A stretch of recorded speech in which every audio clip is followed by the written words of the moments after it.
Hello બાળ મિત્રો, સ્વાગત છે તમારું આજના વિડીયોમાં. આજે આપણે જોવાના છે વિકાસ પરીક્ષાલક્ષી અસાઇનમેન્ટ ધોરણ 9 દ્વિતીય સત્ર માટે. વિષય છે હિન્દી, વિભાગ એ. પ્રશ્ન 3, એક વાક્ય में उत्तर लिखिए. તો ચલો શરૂ કરીએ. गद्य 11 એમાં પહેલું છે लेखक को ग्वालियर क्यों जाना पड़ा. उत्तर છે लेखक को एक डॉक्टर से मिलने के लिए ग्वालियर जाना पड़ा. बीजू मोहन ने ज़्यादा पैसे लेने से क्यों इनकार किया. उत्तर मोहन ने ज़्यादा पैसे लेने से इनकार किया क्योंकि लेखक दंपति से मिला प्रेम उसके लिए पैसों से बढ़कर था.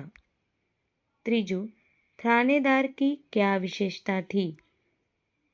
थानेदार की यह विशेषता थी कि वह कवि भी था और उसकी कविताएं मानवीय संवेदना से भरी होती थी. चौथुं लेखक ने किसे मसीहा बताया. उत्तर लेखक ने थानेदार को मसीहा बताया. पांचवुं मोहन लड़की से विवाह करने क्यों तैयार हो गया. जवाब है लड़की सुंदर और परिचित थी. शादी न करे तो उसकी जिंदगी खतरे में पड़ने की संभावना थी, इसीलिए मोहन उससे विवाह करने के लिए तैयार हो गया. एना पछी जोईए गद्य 12. पहलू महादेवी रानी पर कब बैठती थी. उत्तर है महादेवी रानी पर तीसरे पहर यानी संध्या समय बैठती थी. बीजू जोईए रानी कौन सी साहित्यिक विधा है. उत्तर रानी रेखाचित्र साहित्यिक विधा है. त्रीजू सफ़ेद टड़ुओं के बारे में रामा ने बच्चों से क्या बताया. उत्तर है सफ़ेद टड़ुओं के बारे में रामा ने बच्चों को बताया कि ये सफ़ेद गधे हैं जिन पर अपराधियों को बिठाने की सज़ा दी जाती है. चौथुं लेखिका ने रानी के अलावा और कौन कौन से चरित्र लिए हैं. जवाब है महादेवी वर्मा ने रानी के अलावा रोजी कुतिया और निक्की नेवला के चरित्र लिए हैं. पांचवुं लड़कों ने स्मृति पत्र में किस अन्याय की बात लिखी थी. उत्तर है लड़कों ने स्मृति पत्र में लिखा था कि जैसा अंग्रेज बच्चों के पास छोटा घोड़ा होता है वैसा अपने पास नहीं होना वह अन्याय की बात है. गद्य 15 एमा पहलू जोईए दाजियों का अर्थ क्या है. उत्तर है दाजियों का अर्थ बड़ा भाई होता है. बीजू जगदीश बाबू कैसे संस्कारों के व्यक्ति थे. उत्तर जगदीश बाबू मध्यम वर्गीय संस्कारों के व्यक्ति थे. त्रीजू मदन का गांव किस पहाड़ी क्षेत्र में था. मदन का गांव अल्मोड़ा के पहाड़ी क्षेत्र में था. चौथुं जगदीश बाबू के व्यवहार से मदन को चोट क्यों पहुंची. उत्तर से जगदीश बाबू के व्यवहार से मदन को चोट पहुंची क्योंकि अपने प्रति उसके अपनत्व पर प्रहार किया था. पांचवुं जगदीश बाबू को क्या अच्छा नहीं लगता था. उत्तर है मदन का बार बार दाजू कहकर संबोधित करना जगदीश बाबू को पसंद नहीं था. गद्य 16 एमा पहलू शिक्षण कार्य आज किसका साधन बन गया है.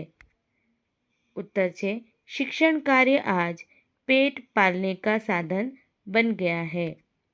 बीजू भगवान ईसा का कौन सा कथन सदा स्मरणीय है. उत्तर है भगवान ईसा का यह कथन सदा स्मरणीय है. मेरे अनुयायी मुझसे कहीं अधिक महान है और उनकी जूतियाँ धोने लायक योग्यता भी मुझ में नहीं है. त्रीजू भगवान रामकृष्ण परमहंस बरसों तक योग्य शिक्षा पाने के लिए क्या करते थे. उत्तर भगवान रामकृष्ण परमहंस योग्य शिष्य पाने के लिए बरसों तक रो रो कर भगवान से प्रार्थना करते थे। चौथों, जब रविंद्रनाथ ठाकुर को नोबेल पुरस्कार मिला तब बंगाली लोग कौन सा राग अलापने लगे? उत्तर, जब रविंद्रनाथ ठाकुर को नोबेल पुरस्कार मिला तब बंगाली लोग अमादेर ठाकुर सपुत राग आलापने लगे। पाँचवों, प्राचीन समय में गुरु को क्या समझा जाता था? जवाब छे, प्राचीन समय में गुरु को साक्षात परमेश्वर समझा जाता था। गद्य 18 एमा पहलू जोईए, अंधेर नगरी में भाजी और खाजा किस भाव से बिकता था?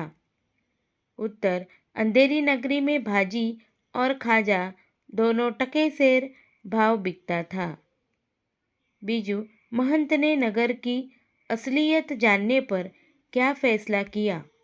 उत्तर, महंत ने नगर की असलियत जानकर वहाँ क्षण भर भी न रहने का निर्णय लिया। तीजू, महंत ने गोवर्धन दास को क्या सलाह दी थी? उत्तर, महंत ने गोवर्धन दास को उस नगर में न रहने की सलाह दी थी जहाँ टकासेर भाजी और टकासेर खाजा मिलता हो।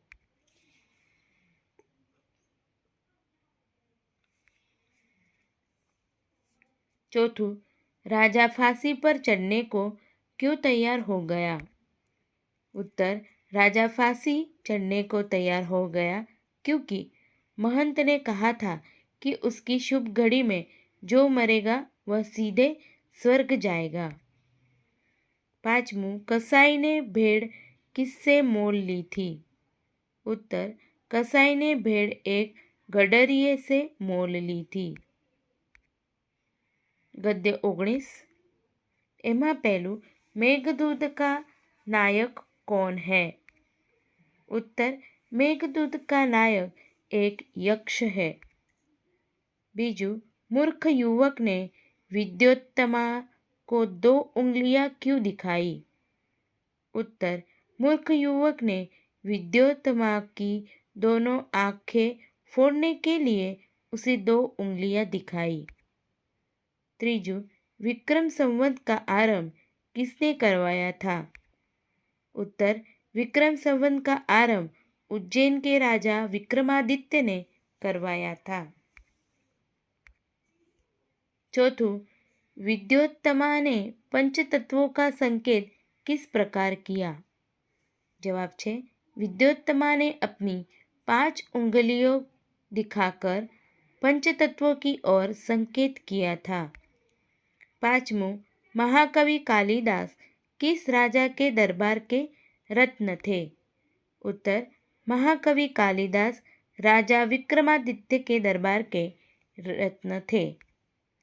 तो बाळ मित्रों, अगर तमने मारो विडियो सारो लागे होय तो प्लीज़ लाइक, शेर और सब्सक्राइब जरूरथी करजो। अने तमने बीजा कोई विडियोज़ जोईता होय तो कमेंट में जरूरथी लखजो। तो मळीए नेक्स्ट विडियो में। Thank you.